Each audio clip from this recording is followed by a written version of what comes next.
Alrighty, so this is pretty big. Some would call this conspiracy theory. Some would call this putting the dots together on how Palantir is going to get much more involved in the government, okay? Here's what a Jack Prescott posted. He said, at this point, it's all but officially confirmed that Palantir will be helping with Doge. Doge is the Department of Government Efficiency. This is this Elon Musk project that's going to be going on, right? In the past couple weeks, Elon publicly calls Palantir CEO Alex Karp based. Elon posts a photo of him and Trump on the Jumbotron at the Army-Navy game, conveniently leaving Palantir's logo in the photo. An account points out Palantir's logo is in the replies, and Elon directly responds with an American flag. Elon pins a video of Peter Thiel to his profile. Peter Thiel obviously involved in Palantir's founding. Now Elon is following Palantir on X.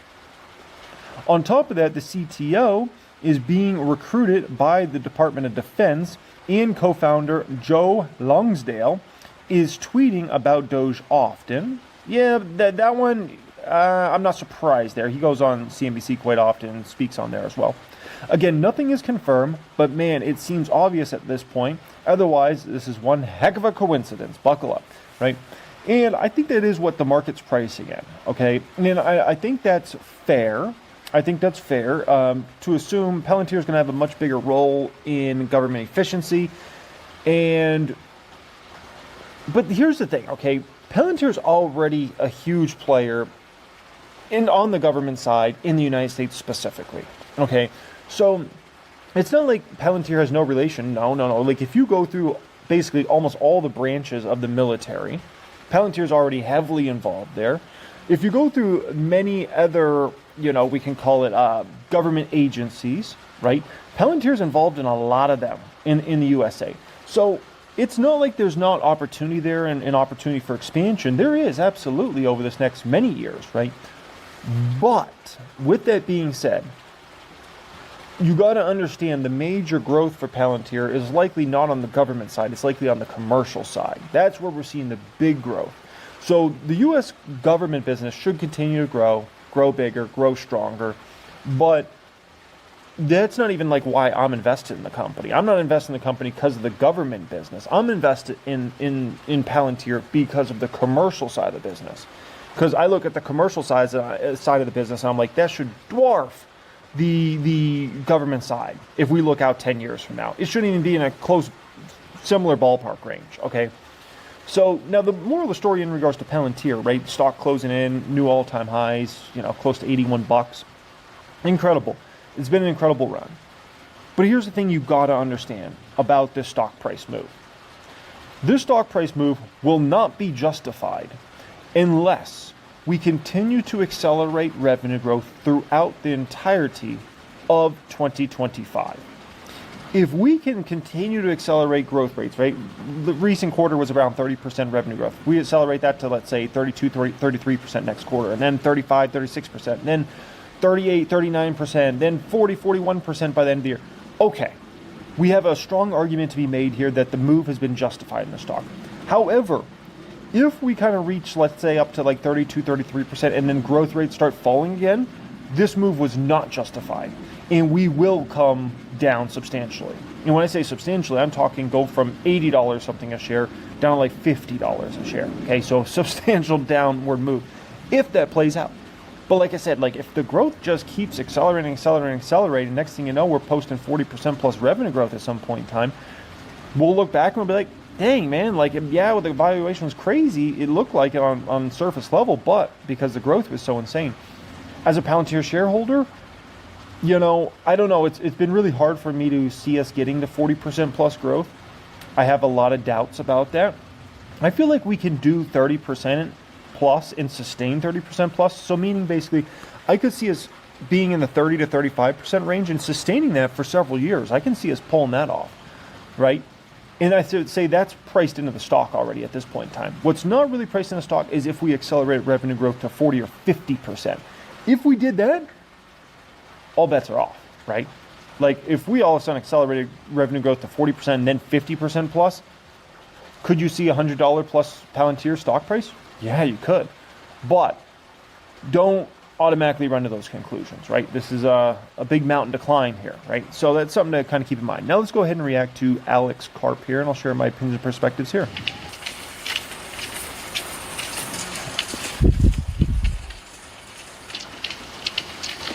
What do they call that? Is it called, is this called cross-country skiing?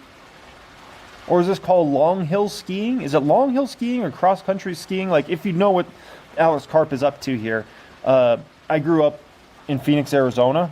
We don't see snow in Phoenix, okay? I've lived in Las Vegas, Nevada for almost 10 years now. We don't see snow out here, okay? So snow is not something I'm so familiar with, and, you know, all that sort of stuff. So educate me in the comments section. Is this long hill skiing? Is this called cross-country skiing? What is this? From everyone at Palantir, a very, very, very Merry Christmas, Happy Hanukkah, and a truly wonderful New Year. This has been an extraordinary year for Palantirians the world over, and our supporters the world over. We got into the S&P, which is a sign of the juggernaut that our products created. We made people understand that ontology is the power engine that makes LLMs actually useful on the battlefield, in the commercial arena. We are at the core of making the obvious superiority of the West not just a moral platitude, but a factual reality in industry, especially in America, on the battlefield, both for America, most importantly, as the leader of the free world, and for our most important allies. We are grateful to the people who installed our product, helped us build our products, and have used our products, especially those that are in harm's way, even as we speak.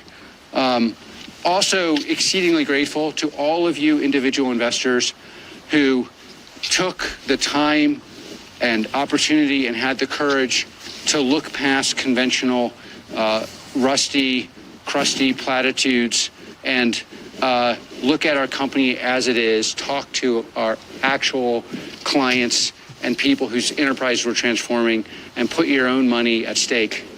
And on this Christmas, all of us Palantirians are very, very grateful for the role we play in making the West stronger, better, and undergirding its superiority as a force of good and something to be reckoned with, and on occasion feared. Thank you. So Alex Karp there is very appreciative. I mean, he's come off of a great year, right? And let me be very clear about my feelings around Alex Karp, right? My feelings around Alex Karp is I think he's a top tier CEO in respect of being able to get talent at his company, to work for the mission and get people really focused in on the mission the company is trying to solve for and trying to accomplish, right? And it's absolutely incredible. And he's really built the sort of company that you could see being a massive player, not just on the government side, but on the commercial side as well. And one of the top names you really mention when you're thinking about, you know, if we want to put them into the SaaS category, right? You could put them in the SaaS category, whatever category you want to put Palantir into.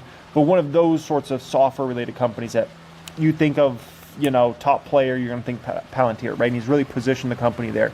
And so I think he's done an absolutely incredible job pulling that off and getting the company through some dark days of 2022, right? We know what it was in 2022. The revenue growth kept shrinking and, you know, there was a lot of question marks about what is Palantir's revenue growth in the future? Is it a 10% type company, right?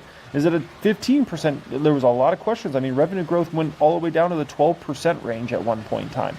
That's bad, like really bad for Palantir. Like Palantir, people always thought of as a 30% plus revenue grower, right? So to go down to 12% was just, it was kind of shocking to a lot of folks, right? And it was dark days, but you know, I definitely saw an opportunity there in 2022. I thought they would get back to much bigger revenue growth. I was kind of thinking like, I think the company can get back to those 20 to 30% ranges long term, right? And they've been able to do that and accomplish that. It's just they needed a product the only thing Palantir really needed, they needed a way to really acquire customers in a much quicker fashion and get them to understand the value proposition of Palantir. And them launching AIP boot camps, that was really the fundamental change in the business model, because you took the sales cycle down from, many times people used to talk about the sales cycle for Palantir was 6 to 12 months, right? Which is just, you can't do that, down to hours or days, where a customer could use Palantir and be like, dang, like I'm getting value from this in a matter of, a day, right? That's a big change versus trying to be sold over many, many months. And so that was forever going to be, when we think back to Palantir game changer, I think AIP boot camps will always be that game changer for the company, right? That was a fundamental change. And obviously we've seen what's happened with the revenue growth since then, and we're still in an acceleration cycle. We just don't know where the top is. That's an important thing everybody watching this has to understand. We don't know where the top is for revenue growth. Maybe it was this last quarter when they hit 30%. Maybe it's not for another year or two from now. And by that time, we're doing 40 or 50%, 60%. Like, we just don't know. That's the bottom line. We don't know where the top is for Palantir revenue growth. We just know it's higher. And so that's fun, right? And so in regards to Palantir, right, I'm now holding, 3,333 shares of Palantir in the public account. Obviously with Palantir continuing to go up, am I planning on cashing some more of these 3,333 shares? The answer to that is no. The reason being is I've already taken my profits on Palantir. I already sold 2,222 shares. So I feel good now. I feel like I've de-risked. I've already taken huge profits on Palantir, like incredible gains, like ridiculous, right? And I'm playing all with house money now. So I don't feel a need to feel like I need to rush out. Because I'm kind of wondering, I'm like, dang, what if they do get to 40 or 50% revenue growth? I'm like, if they do that and they could sustain that for many years, I'm like, we got a long way to roll here in regards to that, right? So I'm just another person who's just kind of looking at this and I'm like, what if they do it, right? And so I've already de-risked. I'm good now. At this point in time, I feel comfortable. If I hadn't sold any, then I would be thinking I should cash some. But since I did, I feel good. I'm made a ton of money.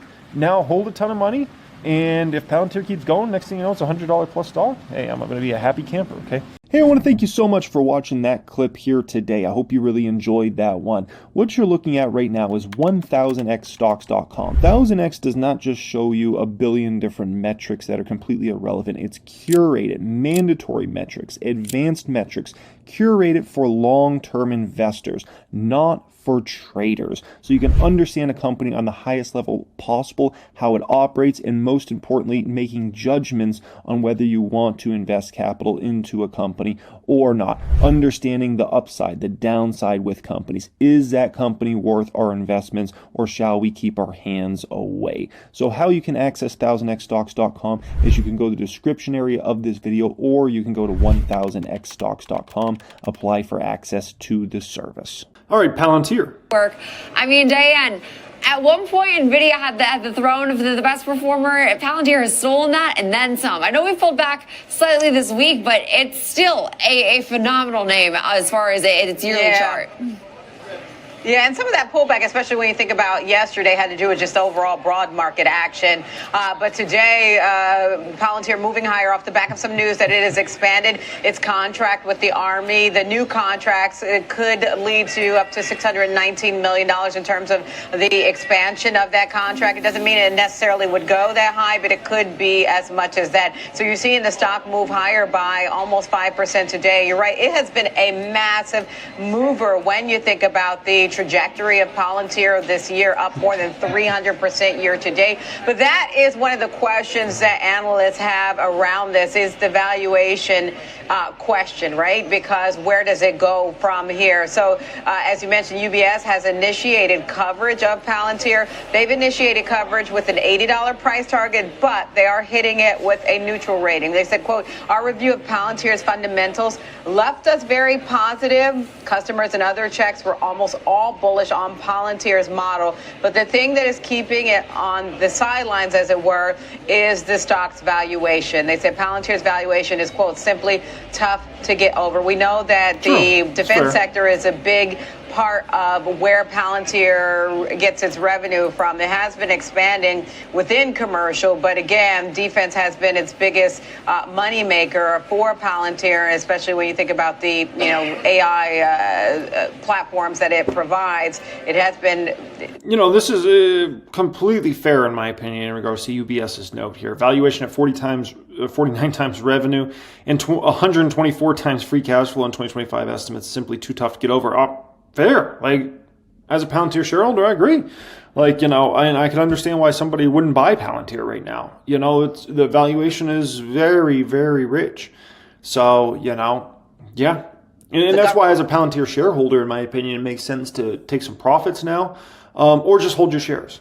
Like, to be actively buying, you're just not getting attractive pricing right now on Palantir. Doesn't mean it can't go up more in the short term. I don't know, it goes to $80 or $100 or whatever. But I'm just like, there's very limited juice to squeeze over this next, in my opinion, 2 to 3 years on Palantir. I hope I'm wrong. I would love to see it at 150, send it at $200, but I'm like, nah. Was its bread and butter, but again, it's been expanding. So it looks like UBS sees the bullish case, but it's, again, given what has happened this year and the momentum behind it, it has questions about the valuation reaching much more from here. Yeah, Diane, I think I hear that argument. The only problem with it is that it was basically as expensive as it had ever been pre-election, and the stock's basically doubled since that point to get even more expensive. So while the risks are very much highlighted by the valuation, it's really hard to time. And so keep that in mind 100%. As well. Other than that, it seems like this is a company kind of clicking on all cylinders. Is that your thought?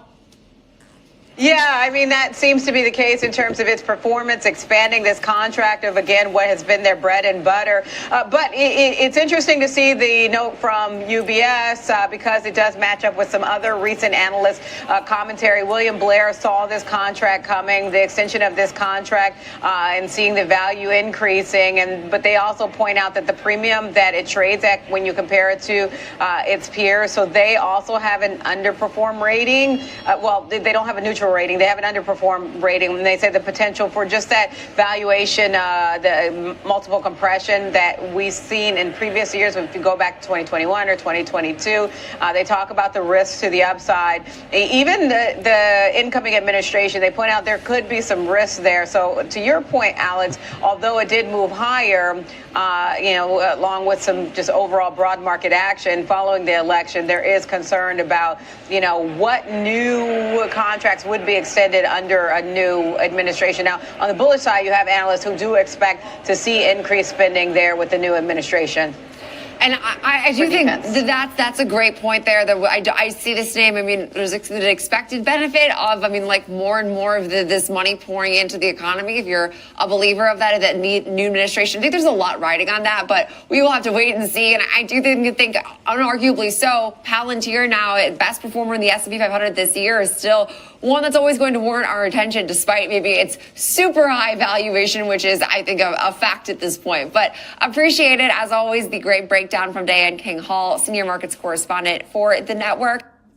Yeah, there's absolutely no shame in the game in taking some profits on Palantir, right? And redeploying that if you see better opportunities in the market. Because Palantir at this stage, it's just not even close to being the best opportunity in the market over the next 2-3 years. I would call it a pretty high risk, pretty low reward opportunity for the next 2-3 years, in my opinion, right? And the reason being is you just push the valuation so far, right? 2-year forward P is 100 something on this stock, right? You could say even if earnings per share come in way better than anticipated, you're still at, let's say, 100, 110, 120. Like, it's not like it's a low amount there, right? And so there's a real potential they come in with 30% plus revenue growth in 25, 30% plus again in 2026. But even then, you're still running a very rich valuation on this baby. So yeah, Palantir, it's either, sell some shares, cash some shares, redeploy that money elsewhere, or just hold, and to buy here. Like I said, there's just a lot better opportunities now. And it's just very different than it was 2 years ago. I think Palantir is one of the best opportunities in the market to be buying 2 years ago, like I was, right? But now that ship sailed. That ship has sailed. So, yeah. Hey, I want to thank you so much for watching that clip here today. I hope you really enjoyed that one. What you're looking at right now is 1000xstocks.com. 1000x does not just show you a billion different metrics that are completely irrelevant. It's curated, mandatory metrics, advanced metrics, curated for long-term investors, not for traders. So you can understand a company on the highest level possible, how it operates, and most importantly, making judgments on whether you want to invest capital into a company or not. Understanding the upside, the downside with companies. Is that company worth our investments, or shall we keep our hands away? So how you can access 1000xstocks.com is you can go to the description area of this video, or you can go to 1000xstocks.com, apply for access to the service. To the University of Pennsylvania's Wharton School of Business, chief economist at Wisdom Tree. Good morning to you. I think we're all trying to make sense of this. Clearly, the market was caught off guard. I'm actually surprised that the market was caught off guard as much as they are, because if you watch our broadcast, to be somewhat immodest about it, I think Joe and Becky and just about everybody we've had on in the last week or two suggested that we may still get a cut, but we're going to get a hawkish language after that. And the market seems to think that this was some kind of great surprise. Yeah, I agree with you, and it was exactly as I expect. I actually think it's a healthy development. You know, back in September when they lowered 50 basis points, I said two things. I said, first of all, the neutral rate is much higher than what the Fed has indicated. I think it's between 3.5% and 4%.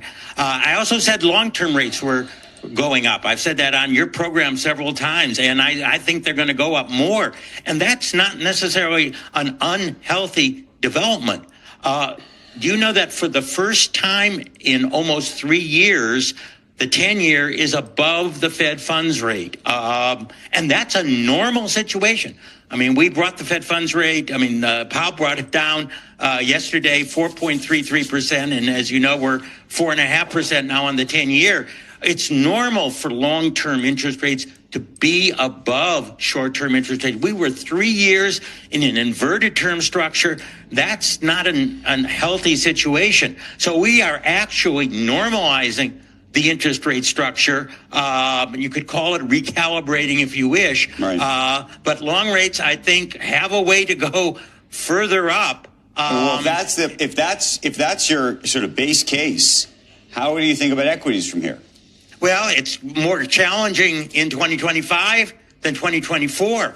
But don't forget, one of the reasons why interest rates are going up and why the neutral rate is higher is stronger economic growth. I mean, Powell mentioned that many times in the news conference, that GDP growth has surprised on the upside. I mean, that's good for equities. It's bad for bonds, but it is good for equities. Now certainly, inflation has been more stubborn than expected. I still think there's, as he mentioned, some rental lags that I think are going to help us in 2025 get it closer to that 2%. But, higher interest rates don't necessarily mean a bad situation when they're caused by rises in productivity or rises in real GDP. And that's certainly one of the causes of the rise in the long-term rates. But then do you look at yesterday or today and say this is a dip? Here's an opportunity, Yeah. or do you say there's going to be a bigger dip? Well, I just don't know where this inflation is on a year-over-year basis. I'm looking at gas prices, national average, right here on my iPad right now, right? Regular gas is very slightly cheaper than it was at this point last year, right? So you're not seeing inflation in gas prices, which is something the consumer feels obviously very heavy because most people still drive internal combustion engine vehicles, right? So you're not seeing it there.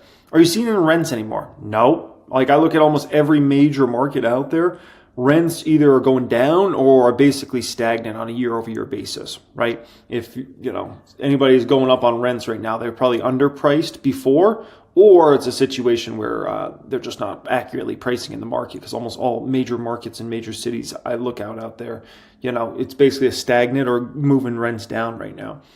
If we, think about auto insurance and insurance in general, you got something, right? But let's be very, very crystal clear. When it comes to things like auto insurance, homeowners insurance, medical insurance, I mean, those go up pretty much every year. Like, that's just a way of life, right?